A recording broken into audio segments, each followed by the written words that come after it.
Today we are breaking down the messy world of the craziest divorces in history. Royalty, movie stars, billionaires. When marriages fail, the consequences can be huge. Let's get into it. Divorce is obviously a messy subject and an ancient one. The oldest codified law in the history of divorce was traced in 1760 BC in ancient Babylon. Back then, a man could divorce his wife by simply saying, "You're not my wife," which was followed by payment of a fine and returning the wife's dowry. Throughout most of legal history, whether in Babylon or 1,000 years after, women would have to consistently prove that their husband wasn't marriage material. Which you can imagine wasn't fun. There's also the pesky issue of the church. Throughout medieval Europe, there was only one guy that would ultimately decide if a marriage was legal or not. And he lived in Rome and wore killer shoes with a very interesting hat. The Pope was the ultimate legal authority, and because divorce was considered basically adultery, he was the only one able to annul a marriage. Key legal difference here. Divorce ends a marriage, whereas annulment is like a legal magic eraser. It makes the marriage never exist. Ooh, kind of like a ghost marriage. Not too far from the truth, annulment was the Catholic Church's Uno reverse card. With a hefty donation, the church could make any monarch's unhappy marriage go away in a snap. Until the big man came along. And we mean literally big. King Henry VIII. The guy has a slight issue with his issue? His wife, Catherine, couldn't give him kids. Well, boy kids. And it just so happened that his wife, Catherine, was a pious Catholic woman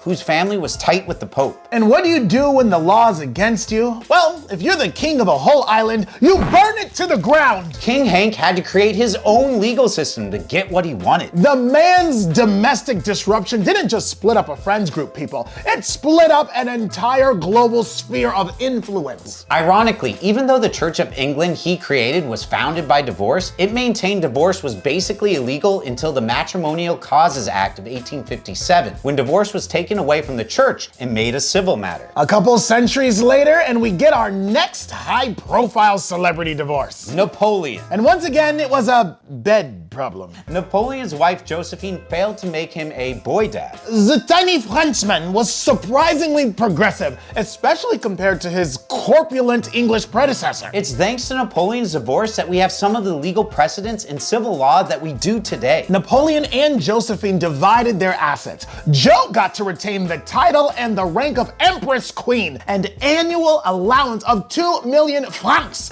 from the state treasury. She got off easy compared to Henry VIII's wives, who were lucky to retain legal custody of their heads. Napoleon got most of the continent of Europe. I would argue that she got the better hand in this one. Why do you say that? Napoleon lost his empire. Jo got to live the good life in her chateau. All her bills paid off until she died peacefully at age 50, which was pretty old back then. That's true. It's a fair point. I know, I'm always right. While divorce has existed since the Babylonians, it was really in the US where it hit new glamorous heights, but not without a long legal journey to get there. Divorce used to be so expensive that only the rich and upper middle class could even afford it. Because states govern divorce laws, it would vary from place to place just how liberal the interpretation of these laws could be. And it wasn't until the women's right movement of the late 1800s and early 1900s that things began to change, when Elizabeth Cady Stanton made it a huge part of her platform. Even then, a no-fault divorce was unimaginable. For most of the 20th century, there needed to be legal cause for divorce. Stuff like adultery, abandonment, mental illness. Leaving the toilet seat up, hogging the blankets. Yeah, that kind of thing. Because each state got to decide its divorce laws, divorce became big business. And of course, the ones that first tapped into this huge market was the great state of Nevada. Yeah, that's where I'm from. By the early 1900s, Reno was the divorce capital of America. And Nevada even fought a trade war with Idaho and Arkansas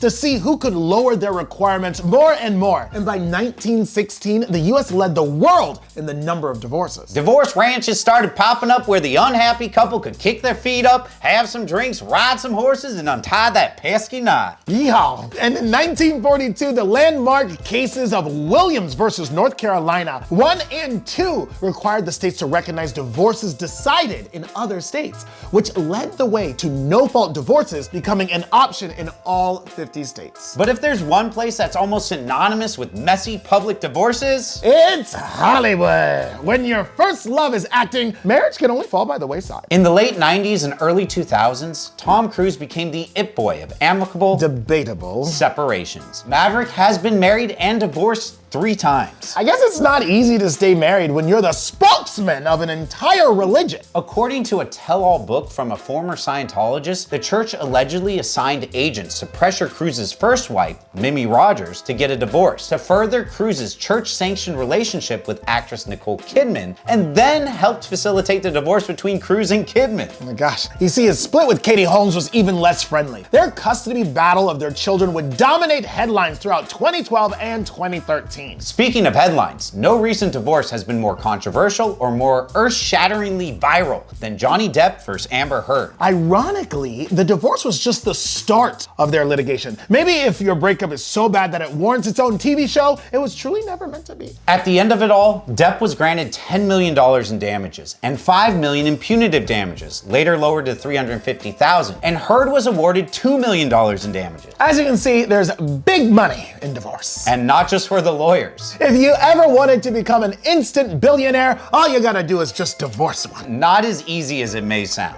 But more likely than you would think. Now, we all know Elon Musk has famously been divorced 3 times. His first ex, Justine Wilson, called herself a starter wife, and surprisingly has a great relationship with second ex-wife Tallulah. Tallulah would walk away from her marriage with Musk somewhere in the range of $16 million richer, according to their prenup. And she isn't even the biggest. That's right, that's not even the biggest settlement. The couples that didn't sign prenups get into truly bonkers money territory. Melinda Gates, her split from Bill because of his infidelity and after discovering that he was doing business with Jeffrey Epstein, would ultimately net $2 billion worth of stock and shares from their divorce. Jeff Bezos' ex, Mackenzie, would be allotted 25% of her and Jeff's joint Amazon stock, making her one of the world's richest people in the blink of an eye. The entire settlement is estimated at $35 billion.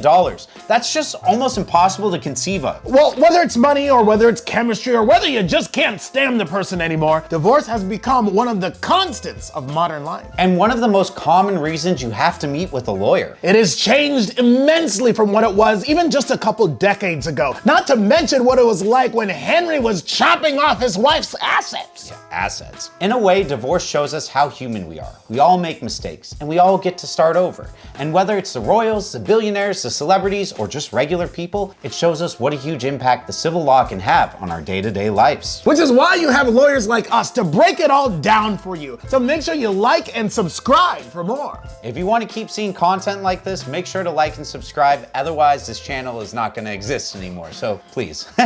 Like and subscribe. Yeah, do it.